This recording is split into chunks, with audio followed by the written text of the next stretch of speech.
Welcome back to Think Design Work Smart. I'm Alex Bolboaca and I'm coming to you from the Mozaic Works studios.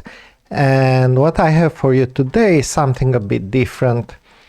I was preparing a learning program for secure code in these past weeks. And I've done a lot of in-depth documentation from the developer perspective related to security. Now, I had a strong basis. I've always been very interested in security, but now I got into even more details and trying to figure out interesting exercises and all this kind of stuff. And in doing so, I've learned about a few things that I think are fundamental for any developer, and I'd like to share with you today a few techniques for security. And particularly, the most important part of security for developers, and I think one of the hardest ones, is to think like an attacker. This is the mantra that we are taught. In order to figure out what could be vulnerabilities in your product, what you should do is think like an attacker. Problem is, it's easy to say, hard to do. Developers are builders. We like to build things. We rarely like to think about how the product can be exploited. Of course, we might have an idea, we might read things here and there, but from the actual first idea of, I should think like a developer, I have a vague feeling on how attacks work, to the point where you can actually actively think and prevent issues in your code, that's a completely different story. And so let me share with you today a few tools and actually a few techniques on how you can practice thinking like an attacker. And because this is quite a sensitive topic, what we need is applications that are specifically built for that, and ideally a virtual machine or something that we can run locally, so that we don't hit all kind of different security protections, and we don't get on all types of lists, block lists and so on. And so in order to do so, I created a virtual machine, and the virtual machine uses Kali Linux. Kali is a Linux distribution that is built specifically for security and is of course used by security professionals. And what you have in Kali is, it's funny, I always found this funny, that they have this menu of usual applications where you can see the applications the normal users would use. But other than that, what you have is 13 categories of tools for security. Now, this is very overwhelming, and I won't go into all the tools. There are a lot of tools here that you can try out, like for reverse engineering, wireless attacks, password attacks, and so on. But I think the most interesting part is to look at one technique, which is related to how attackers can gather information about your technology, right? And in order to do so, I'm using an OWASP project specifically created for with vulnerabilities that we can play around and find them. And so the first thing that's very interesting is a first phase of an attack is to find out as much as possible about a user, about a product, about the organization, about the technology, and so on. Now, apparently there are different schools here. Some people think that you need to find this without even going on the actual website. And so they would gather information from social media, from Google searches, and so on. There's a whole database of searches that you can use. This exploit database where you can, there's actually one section that contains Google searches and various searches that you can run. I'm not finding them right now. Various searches that you can run on Google to find out all kinds of things about, so things like this, right? So for example, if somebody has forgotten and pushed by mistake the AWS configuration keys, because you store them into a .aws config or something like that, a file, and sometimes people forget and push them by mistake to GitHub. You can search for them here, or you can search for various configuration, various things. So this is, the Google hacking database. These are things that you can research without even going to your website. Attackers can go here and try for your domain or against your domain to call all these kinds of things. This is one of the first places where people can look. We won't go into more details there, but I find it very interesting, slightly scary, but also interesting that these databases exist and that you can very quickly search for things. Now, Google is blocking some of those, or at least it's marking them as suspicious. I tried a few searches and I got some messages on my next search saying, "Oh, this is, what are you doing?" But I assume that if you really want to do an attack, you'd also use something like Tor browser or things like this to hide your identity. I was just trying out a few things. Beyond that, here's what's interesting. So let's say that you want to test the website. We'll go from the perspective of a white hacker. So let's say you want to find vulnerabilities in your website for a good reason, right? Because you actually want to close those and fix those vulnerabilities. One thing you can do is to use, or the first thing that you would do is to build a map of your website. How does it actually work? So we'll start, I started this burp suite.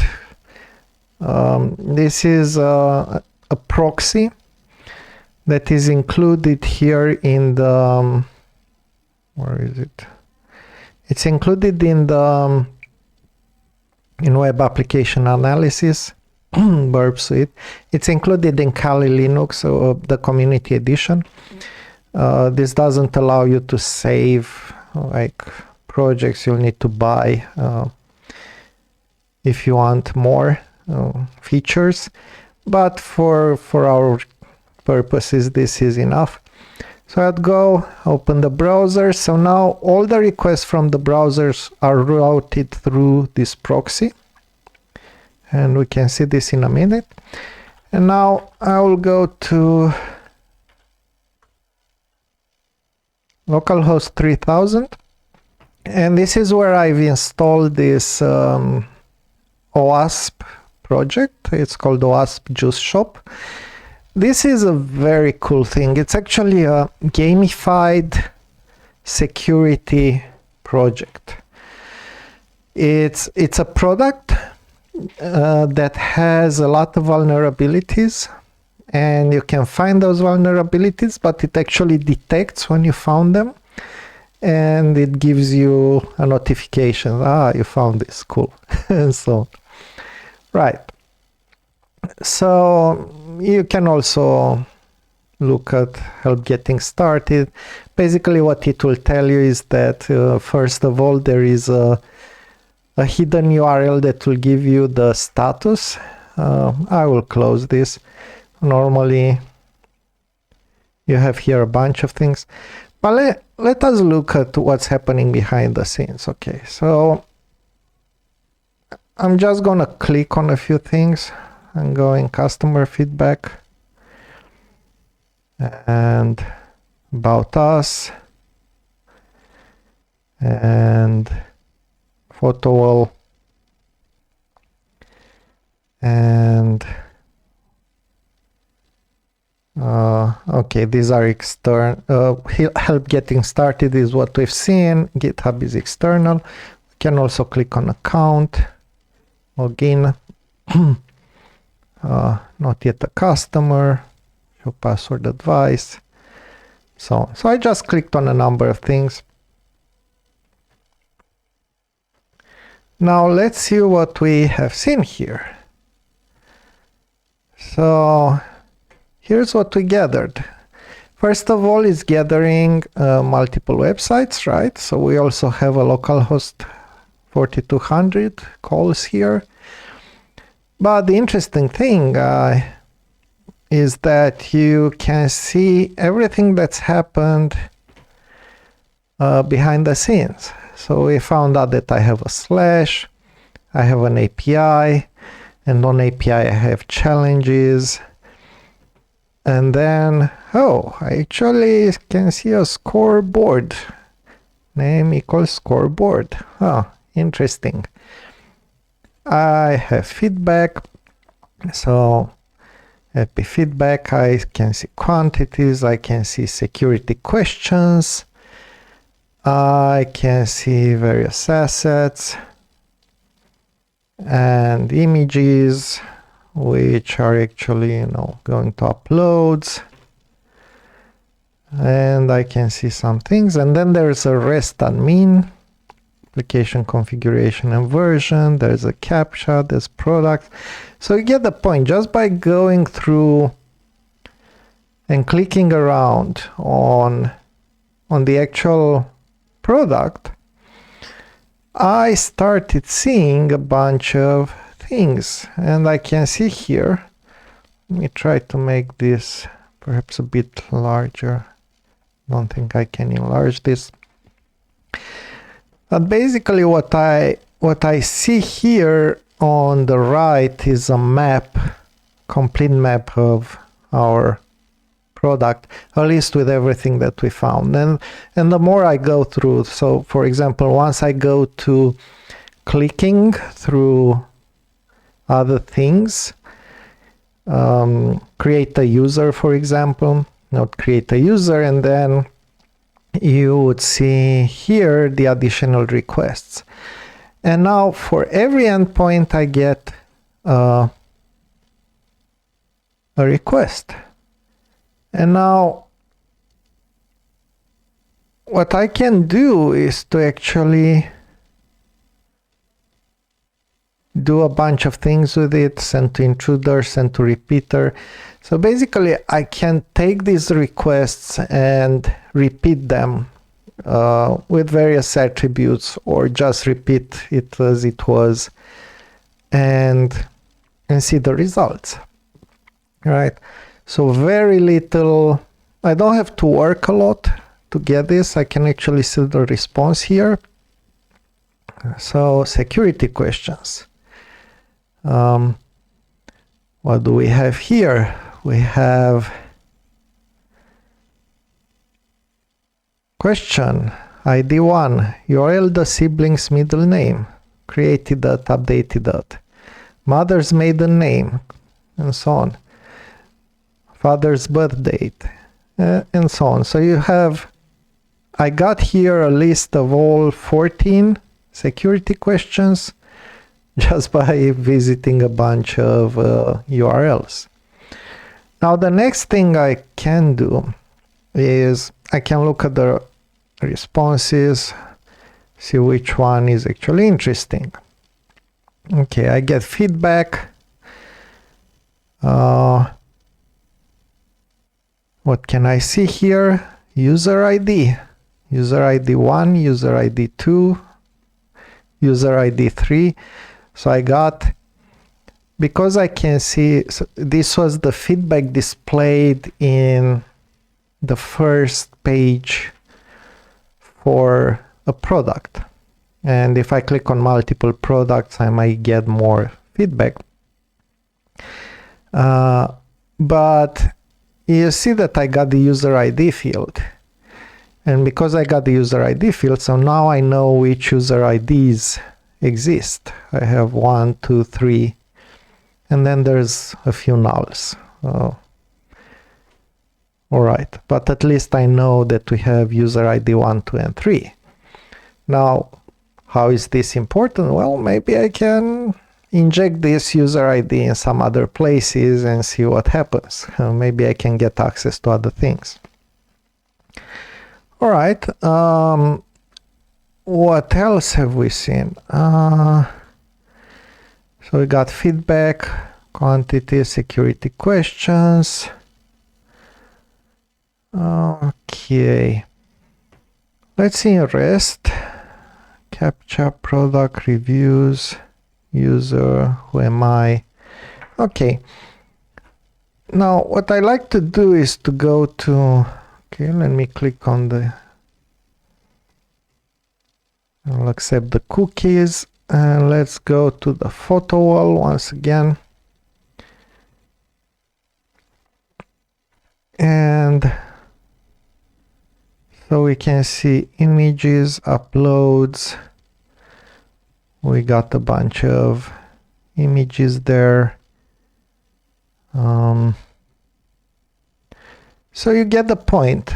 By going through and clicking around, and this process of course can also be automated, right? But I wanted to show you one tool that will just create a map for your website. And now, because I have this map, I can try to get some more information about it and see what's going on. Okay, so what was my last call? Feedbacks. Actually, I don't know if I can see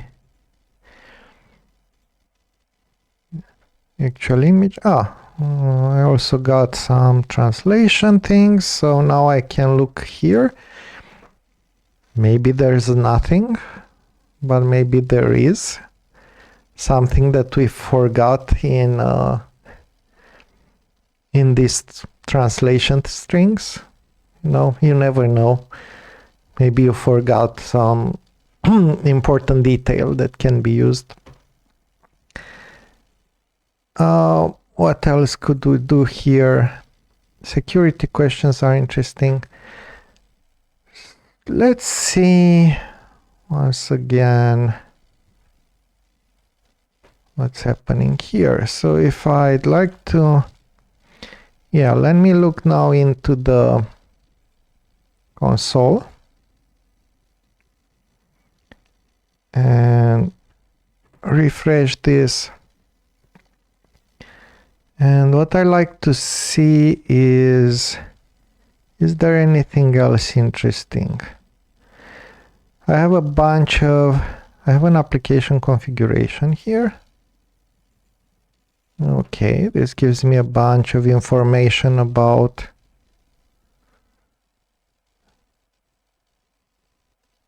all the different configurations.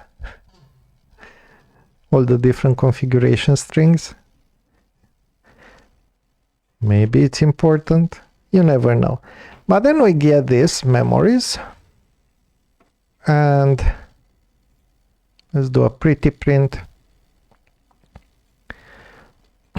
So if you look here in memories, this is basically what we are seeing, the photo wall. And look what we got here. Somebody forgot and included in the response to the memories the user data. And the user data contains email, hashed password, and the role, the deluxe token. Deluxe is like a premium membership for this product, profile image, and so on. But basically what I got here is the whole list of users. Well, the users who posted photos here have their usernames, emails, and password hashes visible. Now let me see. I didn't get the memories here. Maybe it's someplace else. Maybe it's not under API. I'm not gonna look for it, but normally it should be here somewhere. Because this captures everything that we are doing. All right. Now, so this is the stuff that you can find just by looking at various things related to the product. Now, the first thing that we want to do is figure out whether a scoreboard is.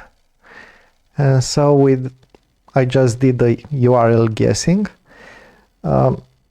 And now what you can see in this application is a list of different challenges. And they are on different levels from 1 to 6 stars, and from 1 to 6 level of difficulty. They are also have tags, they can be solved, and so on. And so once I see this, I should also see here that I got the scoreboard someplace. This is not working perfectly for me all the time, but yeah, apparently it forgot some of the things. But from here you can actually start and play around with this tool. And you have all kinds of things that you can try out while doing these things. So, very interesting. Another thing you can do is if I click here and I go on the various reviews, I can gather more and more information about who did the reviews and all that. Because there's data there about everybody. At least the people who posted the reviews, there might be some additional information like user IDs and stuff like that. So we are basically doing kind of a fishing expedition where you try to learn as much as possible about the system before moving on. And one thing that I found really interesting about this thing is, look how just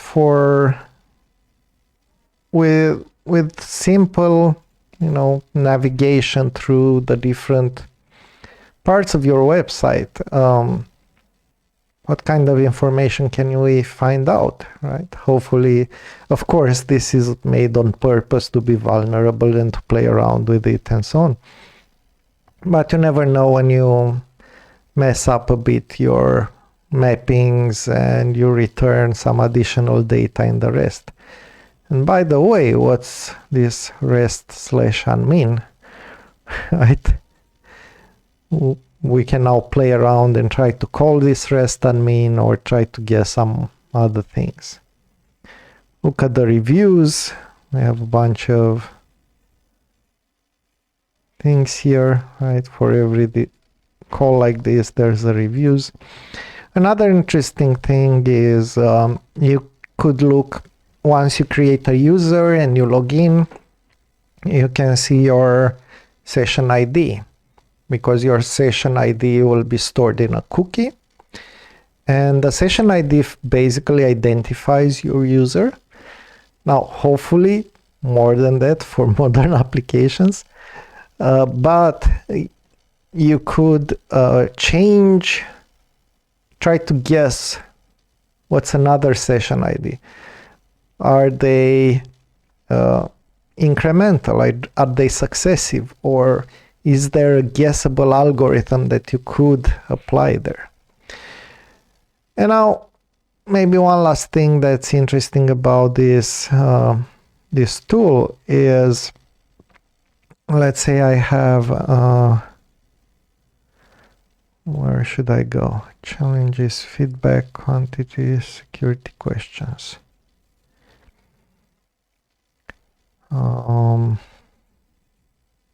Let me pick one. This is a get. Right, I didn't do any post. We have live passing, we have all proxy.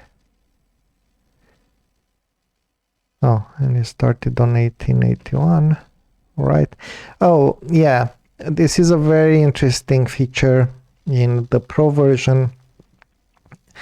It can help you detect possible issues with your APIs or your website. It does a bit of analysis on the different requests and can check out whether there are issues related to things like SQL injection, OS command injection, and other things.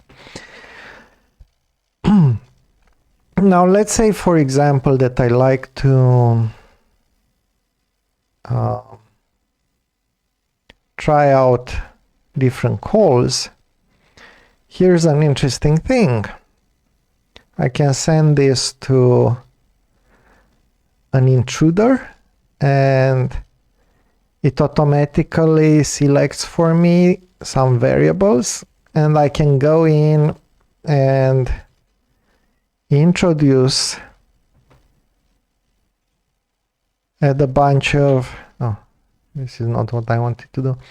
I can add a bunch of values for these variables. In this case, it doesn't make sense, but if you have like a get request, maybe get user or get user information or something like that, I can add a number of values here, and then it would call them either through a combination or line by line, and it will try to call the API with these payloads, and using the same cookies, using the same, all kinds of things here. And just, yeah, so for example, I could say, this is the variable I want, remove this. Okay, I just cleared everything. So here for one, instead of doing one, I could say that I want to have, 1, 2, 3, 4, 5 to 20 or to 100. And then I would figure out how many of those are available. I would go to payloads. This is the name, payload type, simple list. And let's do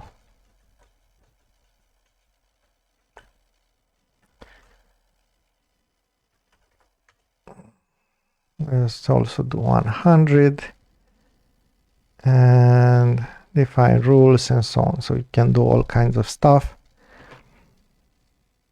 Yeah, and now looking at this, I know that there is, so we have payload 2, 3, 4, 5, 6, 7, 9, 10, 100. For all of these, I get status 300. I got an empty string here for some reason. So this was an error. But for all the other things, I got an answer, and I can see the answer, and now I can get into more analysis and try out all kinds of different things. So if, for example, you had something like a URL with an ID, but you're not properly validating the permissions, then maybe by doing that, well, let's assume I'm also logged in with a certain user, and then I can call things, and maybe I can find out what works, what doesn't, and so on. And this is just a simple payload, right? It's a simple list. But you can do all kinds of things, custom iterator, character substitution, and so on. You can do all kinds of combinations if you have multiple values and so on. So this is just a very quick demonstration of what you could do. And I encourage you to try this out if you want to learn more about security. I think we all need, of course, we have experts in security, people who can do these things much better than us. But it's also important for developers like me and you to become more aware of the techniques of an attacker. And what better way to do that than just to try it out? And I found this process of using the OWASP Juice Shop very, very nice. It's a very fun way of practicing these things. And of course, this is on purpose left with a lot of vulnerabilities. But by trying out these attacks, you can actually look and get a feel of how hackers might find information. And then when you write your code, you'll probably, my expectation is that you'll be a bit more careful with what you are actually, the code that you are writing and the vulnerabilities that maybe you are introducing in this code. And if you want to try it out, this virtual machine that I created is publicly available on GitHub. I will leave the link in the description. If you want to try this out in a more formal or a more structured learning environment, I'll be waiting. Just contact us, and we can do a secure coding learning program for you. Well, we do all this kind of fun stuff, but we also discuss on how to protect yourselves and what are the things that you should do in order to defend against these vulnerabilities, how to think about vulnerabilities, and so on. And it's focused on developers, not on security professionals. Security professionals have their own tools and so on, but one challenge from developers to get more aware about security is that this is the mindset of security, figuring out how to think like an attacker, and we do these practice exercises to get a grasp on it. And the second thing, which is important, is to understand the jargon and to transform to translate the security jargon into something that is more easily understood by developers. We are practical, we want to talk in our own language, and the language is a bit different. There are various terms that sound strange, but that we can discuss together, explain in simple terms, and actually practice threat modeling and other things that help us prevent issues and vulnerabilities in our products. I think we need more security in our products. We need our developers like you and me to be more aware of how security works, what to pay attention to, and how to avoid these issues.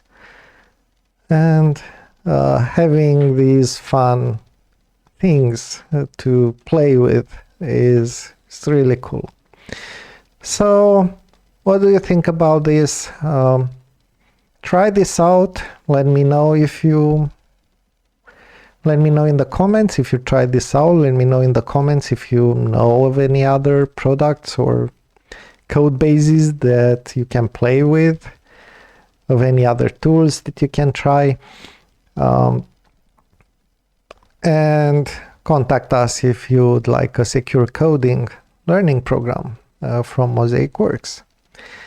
Thank you kindly for the views, and until next time, remember to think, design, and work smart.